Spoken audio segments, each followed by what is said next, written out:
বিশ্বনাথে আগুনে পুড়ে নববধূর মৃত্যুর ঘটনায় তদন্ত জোরদার করেছে পুলিশ। অধিকতর তদন্তের অংশ হিসেবে ঘটনাস্থল পরিদর্শন করেছেন সিলেটের পুলিশ সুপার কাজী আক্তারুল আলম।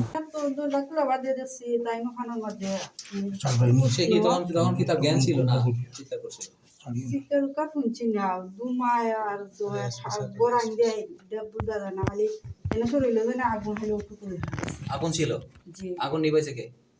প্রথমে আমিও আপনি কোথায় থাকেন, কোন বাসা আপনার? এই পাশের বাসা।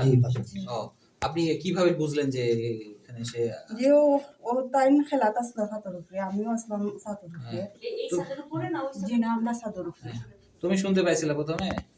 কি শুনতে পাইছিলা?